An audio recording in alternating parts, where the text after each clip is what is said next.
हरि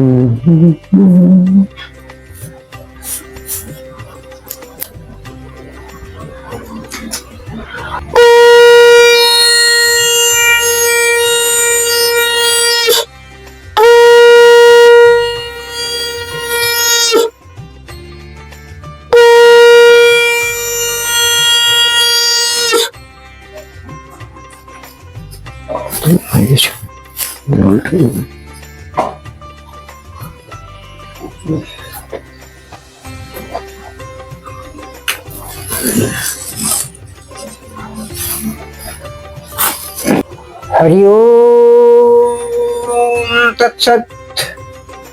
हरि ओम तत्सत। हरि ओम तत्सत। वंदे श्री गुरु श्रीयुत पदकमल श्री गुरून् वैष्णवांश्च श्री रूपं साग्रजातं सहगण रघुनाथं नितं तां सजीवम् साद्वैतं सावधूतं परिजन सहितं श्री राधा श्री कृष्ण चैतन्य देवं श्री राधा कृष्ण पादानुसागं ललिता श्री विशाखादितांश्च वंशाकल्पतरुभ्यश्च कृपा सिन्धुएव च पतितानां पावनेभ्यो वैष्णवेभ्यो नमो नमः।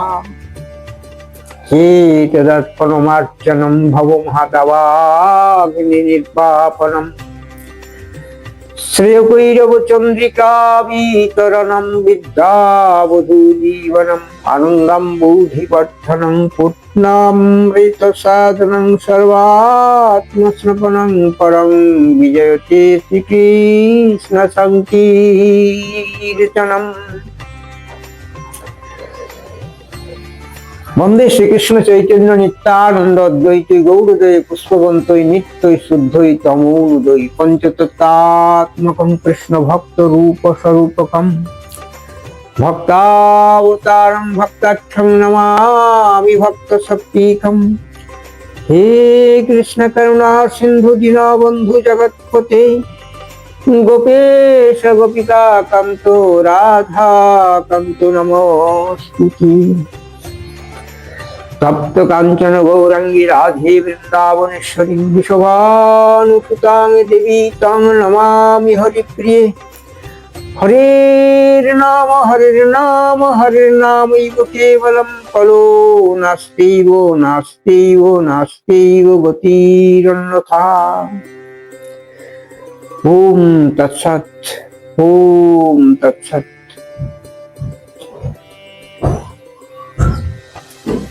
সত্য সাধন মানব ধর্ম আজ আমাদের আস্বাদনীয় বিষয় খেলা, অর্থাৎ হিন্দিতে যাকে বলা হয় খেল।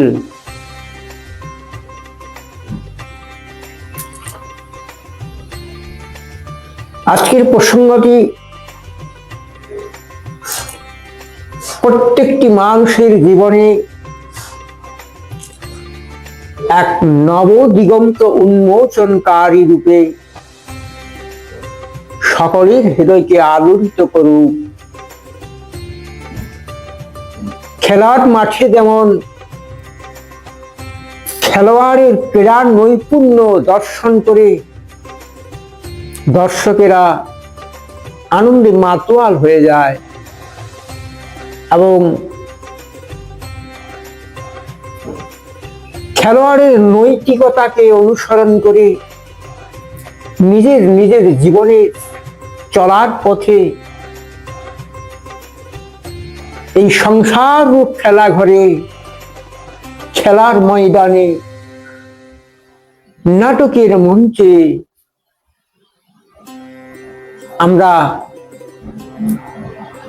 এক মহানুভবতার দ্বারা নিত্য আনন্দময় ভাব চৈতন্য জ্ঞানকে আস্বাদন করে নিজ জীবনের পথকে স্বচ্ছ পরিমার্জিত এবং পরমার্থময় জীবন ধারণে যেন ব্রতী হতে পারি। একজন খেলোয়াড় যখন কোনো খেলার ময়দানে অনেকগুলি খেলোয়াড়ের সঙ্গে প্রতিযোগিতায় নিজের আত্মচৈতন্য সম্ভূত বুদ্ধি দিয়ে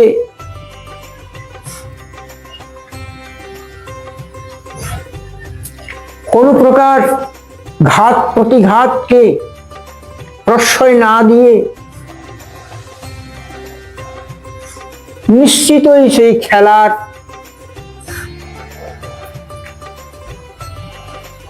প্রণালীকে স্বচ্ছতার সহিত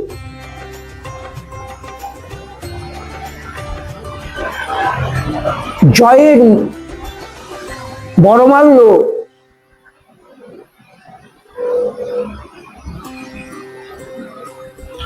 পরিহিত হয়।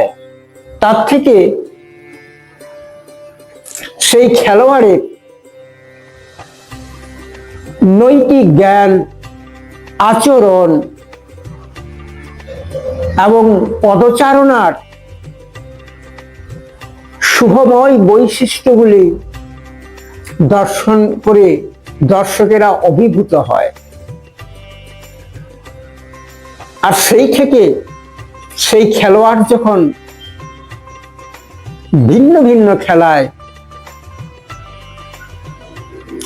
তার পারদর্শিতা প্রদর্শন করেন, বিশেষত বর্তমানে জাগতিক খেলার বিষয়ে যদি বলতে হয়, এখন জনপ্রিয় খেলা হচ্ছে ক্রিকেট। অপরদিকে আরেকটি আমাদের জাতীয় খেলা আছে, তা হলো ফুটবল। এই ফুটবল কথাটা ইংরেজি কথা, আর ক্রিকেটটাও ইংরেজি কথা। তো যাই হোক, আমরা এটাকে মিশ্র ভাষায় বাংলাতেও ক্রিকেট বলেই জানি, আর ফুটবলকে ফুটবল বলেই জানি। এটা হলো বাহ্যিক জগতের খেলা, আর সেখানে নৈতিক চাতুর্য, শুভানুধ্যান, পারস্পরিক প্রীতি সৌহার্দ্য নির্মলতর ভাবে আস্বাদন করে খেলোয়াড়রা স্বয়ং নিজে আনন্দিত হন এবং অপরকেও আনন্দ প্রদান করেন। তার থেকে সমাজের মধ্যে এক সুশৃঙ্খলার ভাব, অভিজ্ঞান, আদর্শ, মানবতার প্রকাশ পায়। এজন্য খেলোয়াড়রা সবার কাছে প্রিয় হয়। যারা ক্রীড়াপ্রেমী তারা শৈশব থেকেই এই ধরনের নিজের জীবনকে মানব সভ্যতার দিগদর্শন হিসাবে সুন্দর করে বেছে নেন এক একটা ক্রীড়া নৈপুণ্য। এখানে আমি ছাত্রদের জন্য বলছি, বিশেষত আজকে গ্রামে গঞ্জেও ছাত্ররা ক্রিকেট খেলায় খুবই আনন্দ পায়। আর ক্রিকেট একটা বর্তমানে জনপ্রিয় খেলাও হয়েছে সারা বিশ্বের কাছে। আর ভারতবর্ষের ক্রিকেট প্রেমীরাও যথাযথভাবে যারা ক্রীড়া নৈপুণ্যের দ্বারা জীবনে প্রতিষ্ঠা লাভ করেছেন, তাদের দ্বারা সমাজের কল্যাণও সূচিত হয়। যে অর্থ তারা উপার্জন করেন, সেই অর্থ দিয়ে পারমার্থিক সেবার জন্য দেশের দশের কল্যাণেও বিশিষ্ট খেলোয়াড়গণ বিনিয়োগ করছেন, যারা সার্থক খেলোয়াড়। তাই এই ক্রিকেট খেলাটি কেমন আমি বলতে চাই, ক্রিকেট তিনটি বর্ণের সমন্বয়। ক্রি অর্থাৎ ক্রিয়ান্বিত করে দেহ মনকে। আর এই মনই হচ্ছে মানুষের জীবনযাত্রার প্রধান নিয়ন্ত্রক। তাই ক্রিকেটে ক্রিয়ান্বিত করে দেহ মনকে, অর্থাৎ দেহ সুগঠিত হয়, মনও নিজের আত্মস্থ হয়ে নিজের জীবনশৈলীকে সুন্দরভাবে সমাজের সুসভ্য নাগরিকদের এই খেলার প্রতি মনোনিবেশ করার অনুপ্রেরণা যোগায়। ভাবী নাগরিক যারা, বিশেষত ছাত্রদের জন্য বলছি, আর কে কে অর্থাৎ ক্রিকেট আমাদের বুদ্ধিকে কেন্দ্রীভূত করে। কেন্দ্রীভূত অর্থাৎ আমাদের জীবনশৈলী কিভাবে আমরা এগিয়ে নিয়ে যাব, আমাদের চাঞ্চল্যমুখর মনকে একাত্মতার দ্বারা, নৈষ্ঠিক বৃত্তির দ্বারা, সমাজ প্রেমের শুদ্ধ বাসনার দ্বারা সেই বুদ্ধিকে কেন্দ্রীভূত করে। এই যে কেন্দ্রীভূত, এই কথাটার অর্থ আমাদের মানসিক শক্তি যখন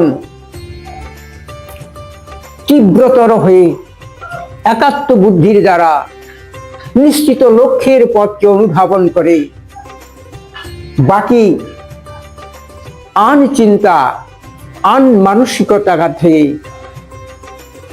নিজেকে মুক্ত করার সেই দিব্য প্রয়াস নিয়ে সে যখন লক্ষ্যে উপনীত হয়, তাকেই বলা হয় বুদ্ধির কেন্দ্রীভূত অবস্থা।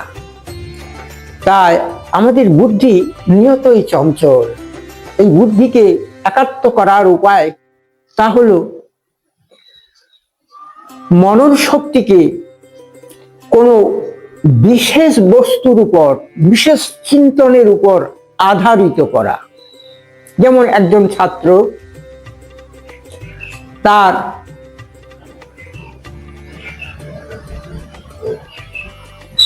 বিশেষ কোনো পরীক্ষা নিকটে এসে গেছে, তাকে পরীক্ষায় বসতে হবে, তাহলে সে কি করবে? আনসঙ্গের সঙ্গে সময়ের অপচয় করবে, না একাত্ম বুদ্ধি দিয়ে নির্দিষ্ট চিত্তে নিরালায় একান্তভাবে আত্মমননের দ্বারা নিজের পাঠ্যাভ্যাসের উপর মনকে নিহিত করবে? তারাই তো যথার্থ ছাত্র, এবং তাদেরই জীবনে ফুটে ওঠে এই ক্রীড়া নৈপুণ্যের দ্বারা যেমন বিজয় মাল্য ভূষিত হয়, তদ্রূপ তারাও একদিন আদর্শ ছাত্ররূপে তাদের লক্ষ্যে তারা পৌঁছে দেশ ও দশের কল্যাণের জন্য আত্মনিয়োগ করতে পারে। তাই আমাদের প্রত্যেকেরই বুদ্ধিকে কেন্দ্রীভূত করার মানসিকতা রাখতে হবে, এবং সমস্ত আনুষঙ্গিক বিষয়গুলোকে আমাদের বেছে নিতে হবে যে আমরা যে পথ দিয়ে হাঁটবো, যে বিষয়বস্তুর উপর আমাদের লক্ষ্য আধারিত থাকবে, সেই বিষয়বস্তু থেকে আমাদের মন যেন ক্ষণকালও বিচলিত না হয়। এরপর আসি ট, ক্রিকেট। ট শব্দটির অর্থ এই যে আমাদের টলমলে দুর্বল ভাব, আমরা টলটলায়মান অবস্থা। কিরকম না, আমাদের লক্ষ্য যদি ভ্রষ্ট হয় তাহলে কখনোই আমরা পারদর্শী হতে পারবো না। আমাদের সেই টলমলে দুর্বল ভাব আমাদেরকে পরাজিত করবে। এই পরাজয়ের গ্লানি কেউ মেনে নিতে চায় না। আমরা যেন জয়ী হতে পারি। জীবন যুদ্ধে এই অনিত্য মায়াময় সংসারের বিশাল ক্রীড়াঙ্গন, এই অঙ্গনে আমাদের সঠিকভাবে লক্ষ্যে এগিয়ে যেতে হবে। আমাদের দুর্বল হলে চলবে না, আমাদের দুর্বলতা পরিহার করতে হবে। কোথায় কি দুর্বলতার উৎস লুকিয়ে রয়েছে এগুলোকে আমাদের যাচাই করে সেগুলোকে মনোনিবেশের দ্বারা অপসারিত করে নিত্য শুদ্ধ চৈতন্যময় সত্তার উপর আত্মজ্ঞানকে কঠোরভাবে নিয়ন্ত্রণ করে আমাদের সেই দুর্বলতাকে দূরে ঠেলে ফেলতে হবে। তবেই আমরা ঠিক যেমন একজন ক্রিকেটার, একজন বিশ্বের অধিনায়ক, আজ তিনি হয়তো বহু জনমানুষে তার ক্রীড়া নৈপুণ্যের দ্বারা, তার সততার দ্বারা, তার সমাজপ্রেমের দ্বারা, তার নিষ্ঠার দ্বারা বিশ্বের কাছে দেশের গৌরবকে উজ্জ্বলতায় ভরিয়ে তুলছেন। তদ্রূপ প্রতিটি মানুষই যাদের মধ্যে এই সৎ গুণাবলীর সমন্বয়ে রয়েছেন, তারা নিজের যে কোনো অবস্থায়, যে কোনো জায়গায় তিনি অবস্থান করুন না কেন, তার জীবনের এক শিল্প নৈপুণ্য, তার থেকে সমাজ হবে নির্মল, পবিত্র এবং শান্তির আবহে পরিপ্লুত। এ তো হলো ক্রিকেটের কথা। আরো অনেক খেলায় রয়েছে আমাদের। আমরা যেমন ফুটবল খেলায় ছোট্টবেলা থেকে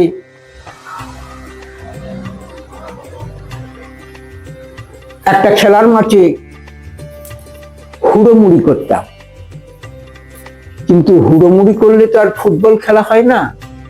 ফুটবল খেলার একটা বিশিষ্ট চারু চাতুর্য আছে। সেই চারু চাতুর্য অত্যন্ত সুন্দর। নিজের দলের খেলোয়াড়ের মধ্যে তাদের এমনই দৃষ্টিকোণ থাকবে যে তার ঠিক যেমন একজন আদর্শ ছাত্র তার আদর্শ সহপাঠীর সঙ্গ বেছে নেয়, তদ্রূপ যারা ফুটবল প্রেমী তাদের তদ্রূপ নিজের দলের বাছা বাছা খেলোয়াড়ের প্রতি এক ভাব সম্পর্ক গড়ে তোলে। আর সেই ভাব সম্পর্কের ফলে অপর দলের খেলোয়াড়রা এসে যতই ধাক্কা মারুক, যতই তাদের গায়ের জোর প্রয়োগ করুক, তা দিয়ে তো আর জয়ের মুকুটে শোভিত হয় না। এজন্য প্রয়োজন বলের উপরে কৌশলতার সহিত বল প্রয়োগ করে বলটাকে আরেকজন বলশালীর কাছে পৌঁছে দেওয়া, আর সেই বলশালী খেলোয়াড় তার নৈপুণ্য দিয়ে আরো প্রয়োজনে অপর একজনকে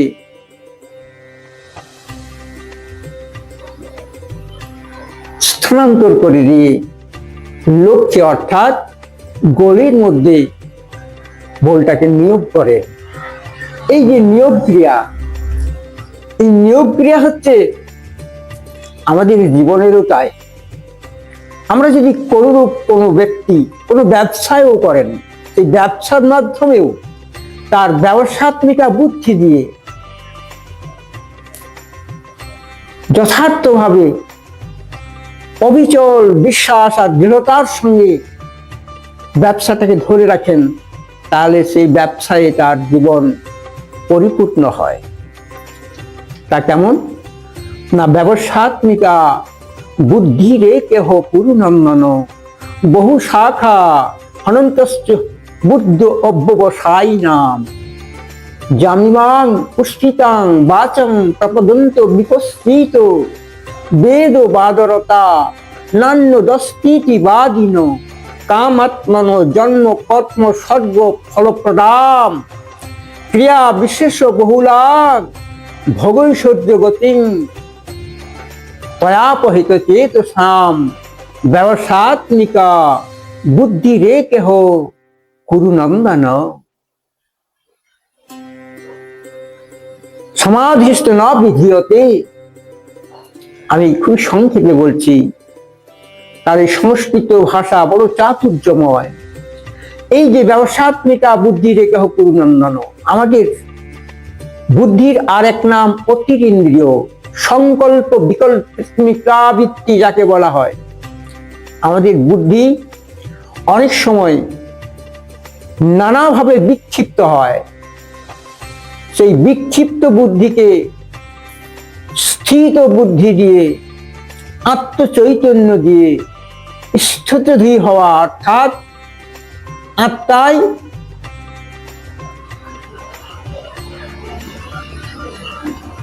স্থিত থেকে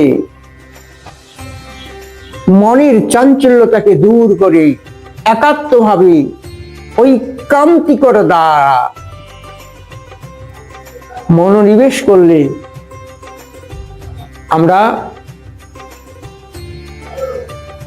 সঠিক লক্ষ্যে পৌঁছতে পারব। আর আমরা যদি মনে মনে নানাভাবে বুদ্ধিকে বিভিন্ন শাখায় বিভিন্ন স্তরে বিভক্ত করে ফেলি, তাহলে ওই বিভক্তের কারণে আমাদের বুদ্ধি হবে দুর্বল, চঞ্চল। তাই তখন আমাদের একটা সাধারণ কথাই বলা হয়, দু নৌকোয় যদি পা দেওয়া হয় কোনোটাই সিদ্ধ হয় না, একাত্ম বুদ্ধি দিয়ে। আর আরেকটা কথা এখানে, জামিবাং পুষ্টিতাম, অর্থাৎ আমরা আপাত মনোহর বিষয়ে যেন আসক্ত না হই, অনাসক্ত চিত্তে আমাদের লক্ষ্যে আমরা এগিয়ে যাব এবং তার পরিণাম একদিন সাফল্য আসবেই। এজন্য আমাদের বুদ্ধি বিক্ষিপ্ততার কারণে সমাধিস্থ হয় না। আমরা সার্থক এই খেলার মাঠে এসে চিরানৈপুণ্য থেকে বঞ্চিত হয়ে যায়। তাই মানব জীবন নিয়তই এক বৈচিত্র্যের উপর আধারিত। আসুন আমরা এই সংসাররূপী খেলার মাঠে নিজেদের জীবনকে সুন্দর সার্থকভাবে সার্বিক কল্যাণের জন্য আত্মনিয়োগ করি, সকলকে যেন আনন্দ দিতে পারি।